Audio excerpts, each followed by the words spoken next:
और इसी से जुड़ी एक और बड़ी खबर आ रही है। आपको बता दें कि जल्द हो सकते हैं विधानसभा के चुनाव। जी हां, जम्मू कश्मीर से जुड़ी ये बड़ी खबर है, जहां पर जल्द ही विधानसभा के चुनाव हो सकते हैं। ये भी सूत्रों के हवाले से जानकारी मिल रही है। चुनाव आयोग की टीम ले रही है तैयारियों का जायजा। तो इसी के साथ आतंकी हमलों के बीच तैयारियों का जायजा लिया जा रहा है। चुनाव कार्यक्रम तय करने में जुटा है चुनाव आयोग। अगस्त के पहले या दूसरे हफ्ते में ये चुनाव हो सकता है। तो आतंकी हमलों के बीच में तैयारियों का जायजा लिया जा रहा है।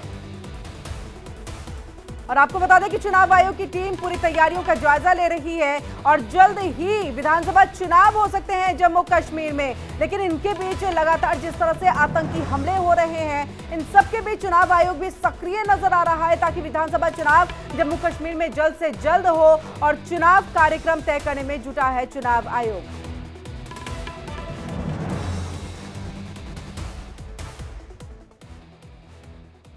और चलिए ज्यादा जानकारी और बातचीत करने के लिए हम सीधे रुक कर लेते हैं अपने संवाददाता रमन सैनी का। रमन, एक तरफ तो आतंकी हमला, लगातार हमले हो रहे हैं, एक महीने की बात की जाए तो 8 हमले या उससे ज्यादा भी, लेकिन वहीं दूसरी तरफ चुनाव आयोग भी पूरी तरह से तैयार है ताकि विधानसभा चुनाव जो है जम्मू कश्मीर में जल्द से जल्द हो। जी हाँ, बिल्कुल। देखिए, जिस तरीके से सुप्रीम कोर्ट की गाइडलाइंस है, सुप्रीम कोर्ट का साफ साफ जो है वो निर्देश है चुनाव आयोग को कि सितंबर 30 से पहले, 30 सितंबर से पहले जम्मू कश्मीर के अंदर चुनाव जो हैं वो करवाए जाएंगे। और अब समय बहुत कम बचा है। जुलाई का आधा महीना जो है वो बीत चुका है। महज ये जुलाई के 15 दिन, अगस्त का और सितंबर का, यानी कि 2.5 महीने का समय जो बचा है। इसी बीच में ये पूरी प्रक्रिया जो चुनाव की है वो जम्मू कश्मीर में पूरी करनी है। और माना ये जा रहा है कि 20 अगस्त के बाद किसी वक्त भी जो है जम्मू कश्मीर में चुनाव की नोटिफिकेशन जो है वो जारी की जा सकती है, क्योंकि 20 तारीख तक जो है वो डेडलाइन रखी गई है। जो इलेक्टोरल रोल है, जो चुनाव सूची है, उसको दोबारा से रिवीजन करने को लेकर, उसमें अगर किसी का नाम काटना है तो नाम काटा जाएगा, किसी का नाम जोड़ना है चुनाव सूची में तो वो जोड़ा जाएगा। तो ये प्रक्रिया 20 तारीख को पूरी होगी। इसी बीच में जिस तरीके से लोकसभा चुनाव में अपार सफलता जो है वो जम्मू कश्मीर में देखने को मिली और लोगों ने बढ़ चढ़कर इस चुनाव के महापर्व जो है, देश में जो महापर्व चल रहा था, लोकतंत्र का महापर्व चल रहा था, इस पर बढ़ चढ़कर हिस्सा लिया। तो यही कहीं ना कहीं कड़वाहट जो है वो पाकिस्तान के मन में घर कर गई है। और पाकिस्तान अब सोच रहा है कि लोकसभा चुनाव में तो लोगों ने बढ़ चढ़कर हिस्सा ले लिया है, अगर विधानसभा चुनाव जम्मू में होते हैं उसमें भी यही रुझान जो है वो लोगों को देखने को मिलेगा, तो फिर उसके पास किसी भी तरीके का कोई बहाना जो है वो कश्मीर को लेकर नहीं रह जाएगा, क्योंकि लोग अपनी सरकार जो है वो चुनेंगे। रमन, तो भारत की तरफ से कितना बड़ा ये संदेश और ये एक मैसेज उन आतंकवादियों को जो जम्मू कश्मीर के माहौल को खराब करने की लगातार कोशिश में जुटे हुए हैं। जी देखिए, साफ साफ संदेश है और साफ साफ मैसेज है पाकिस्तान को सीधे तौर पर कि आतंक और बातचीत, क्योंकि लगातार पाकिस्तान ये कोशिश कर रहा है, पाकिस्तान की सरकार जो मौजूदा शहबाज शरीफ की सरकार है वो ये कोशिश कर रही है कि किसी न किसी तरीके से वो पाकिस्तान के साथ, पाकिस्तान जो है वो भारत के साथ टेबल पर बैठे बातचीत करे। लेकिन भारत ने ये स्पष्ट कर दिया है कि आतंकवाद और बातचीत जो है वो एक साथ होना संभव नहीं है। और जिस तरीके से पिछले अगर हम देखें 35 दिनों से लगातार जम्मू कश्मीर के अंदर आतंक का एक नया दौर जो है वो देखा जा रहा है, खासतौर पर जम्मू प्रांत के अंदर हर एक इलाका जम्मू का जो आतंक से पूरी तरीके से खत्म हो चुका, जहां पर आतंकवाद पूरी तरीके से खत्म हो चुका था, वहां दोबारा से आतंकवाद की जो है वो शुरुआत जो है वो की जा रही है। रिवाइवल ऑफ टेररिज्म जिसे हम कह सकते हैं वो यहां पर किया जा रहा है। में है जहां बकौल इनके, मुझे नहीं मालूम है इंजीनियर रशीद साहब के खिलाफ क्या है। अगर इसी तरह से जैसे ये बनाते हैं झूठे केसेस, अगर वैसे ही केस है तो फिर अल्लाह ताला। मगर वहाँ का जो इलेक्शन जीता गया वो रायशुमारी के नाम पे जीता गया, जो उनके तकरीरें वहाँ चलाई गई। इनको शर्म आनी चाहिए, इनको पता चलना चाहिए वहाँ जो लोग इस मुल्क के साथ खड़े थे, चाहे वो उमर साहब थे या सजादुद्दीन लोन साहब थे, उनको लोगों ने वोट नहीं डाला, बल्कि उस सेंटिमेंट को वोट डाला जिस सेंटिमेंट को ये बंदूक के बलबूते पे ख़त्म करना चाहते हैं। ये इनकी सबसे बड़ी नाकामी है। He should have resigned then। उसके बाद इतने लोग, रोज हमारे जवान मारे जाते हैं, रोज हमारे जवान शहीद होते हैं, छोटे छोटे बच्चे छोड़ के, किसी की शादी अभी हुई होती है 6 महीने पर कोई पूछताछ ही नहीं है, कोई बात ही नहीं है। उल्टा मेन स्ट्रीम को ब्लेम किया जाता है। भाई 6 साल से तो यहाँ गवर्नमेंट ऑफ इंडिया की सरकार चल रही है, क्या किया आपने? सारे हुर्रियत के लीडर या तो वो चले गए हैं दुनिया से या जेलों में आपके बंद हैं। आपने तो यहाँ के लोगों के साथ जंग छेड़ दी है, चाहे जर्नलिस्ट हो, बार एसोसिएशन हो, बिजनेसमैन हो, कोई मीडिया पे लिखता है, सोशल मीडिया पे, उसको जेल में डाल देते हो आप। You are fighting with your own people. आपने यहाँ से कहते हैं मिलिटेंसी खत्म है, तो यहाँ तो आपने अपने लोगों के साथ जंग छेड़ दी है।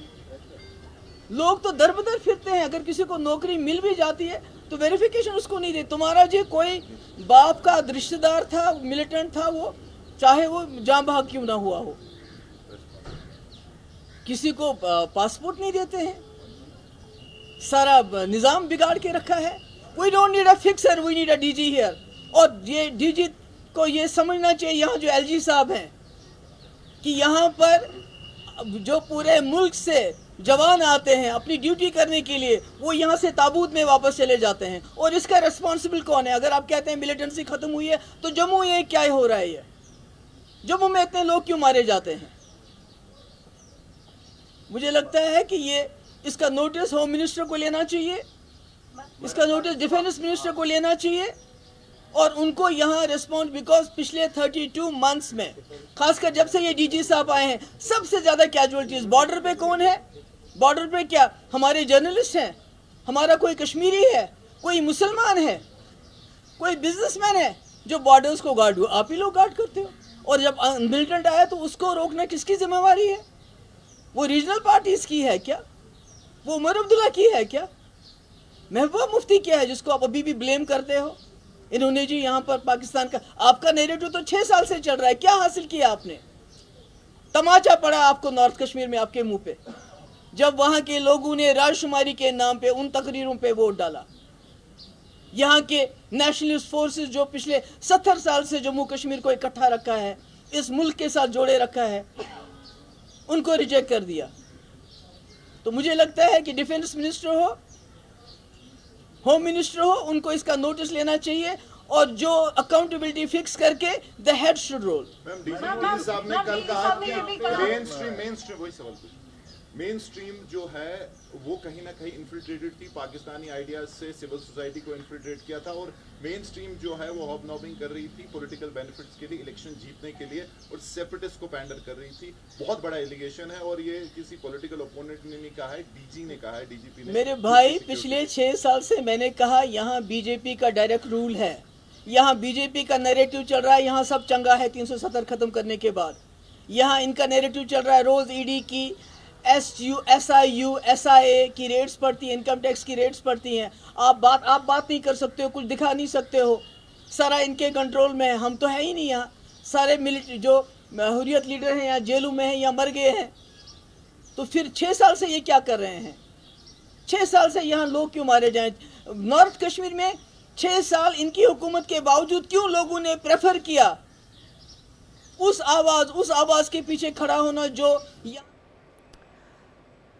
और चलिए, ज्यादा बातचीत करने के लिए हम अपने लीगल एडिटर आशीष जी का रुख कर लेते हैं, और वही हमारे साथ रमन सैनी लगातार ग्राउंड जीरो से जो है मौजूद है, और दोनों ही हमारे साथ जुड़े हैं, उनसे हम बातचीत कर लेते हैं। सबसे पहले आशीष जी, आप ही के पास आएंगे, क्योंकि अभी हमने महबूबा मुफ्ती को सुना, वो सीधे तौर पर तमाम जो आरोप और ये कहना कि अकाउंटेबिलिटी और कहीं ना कहीं जवाबदेही जो है सब आपकी बनती है, और गृह मंत्री, रक्षा मंत्री, इन सबको इसको लेकर के जवाब देना है। आप कहते हैं आतंकवाद खत्म है, लेकिन कहां खत्म है? देखिए, जाहिर तौर पर जम्मू कश्मीर में चूंकि विधानसभा के चुनाव होने वाले हैं, जो वहां पर पार्टियां हैं, महबूबा मुफ्ती हालांकि अपना खुद चुनाव लोकसभा का हार गई थी, जो पिछले कुछ दिनों में अगर हम देखें, अगर लोकसभा का जब चुनाव खत्म हुआ था, और ये भी हमने देखा था, पूरे देश ने देखा था और पूरी दुनिया ने देखा था कि घाटी में किस तरह से शांतिपूर्ण चुनाव हुए थे, लेकिन उसके बाद अचानक वहां पर आतंकी जो घटनाएं हैं वो बढ़ने लगी, जिसको लेकर वहां पर जो मौजूदा इस समय पार्टियां हैं, चाहे महबूबा मुफ्ती की बात करें या किसी और की, वो लगातार इस पर हमलावर हैं और इसको लेकर सरकार से सवाल पूछ रही है, क्योंकि भी हाल में ही उपराज्यपाल को जो अधिकार है, उनके अधिकार ज्यादा बढ़ाए गए हैं। अब देखना यह होगा कि सरकार की तरफ से क्या कुछ कहा जाता है। जी, इसी के साथ आशीष ये भी, क्योंकि उन्होंने ये कहा कि हर चीज पर तो ईडी, SIA, SAU जो है वो लेकर के चले आते हैं, हमें कुछ बोलने का मौका नहीं दिया जाता, जो लगातार दिल्ली में भी या फिर कहे तो पूरे देश में सवाल उठ रहे हैं। वही जम्मू कश्मीर में महबूबा मुफ्ती भी उठाती हुई नजर आ रही है कि ईडी का अब शिकंजा जो है वो कसने लग जाता है अगर कुछ भी आप नेगेटिव कहते हैं। देखिए, लगातार विपक्ष जो है, अगर हम महबूबा मुफ्ती की बात भी ना करें, अगर हम दूसरी पॉलिटिकल पार्टियों की बात करें जो विपक्ष में हो, चाहे आम आदमी पार्टी हो, चाहे डीएमके हो, चाहे टीएमसी हो, इसके अलावा चाहे हेमंत सोरेन हो या फिर आरजेडी हो, वो लगातार ईडी और सीबीआई का जो मुद्दा है वो उठा रहे हैं। और उसी कड़ी में एक नया नाम जुड़ा है महबूबा मुफ्ती का, जिन्होंने ये कहा है कि अगर हम कुछ बोलना चाहते हैं तो ईडी और सीबीआई का डर दिखाया जाता है। जाहिर तौर पर इस पूरे मसले पर राजनीति हो रही है, लेकिन उम्मीद यही है कि सरकार की तरफ से इस पर प्रतिक्रिया आएगी।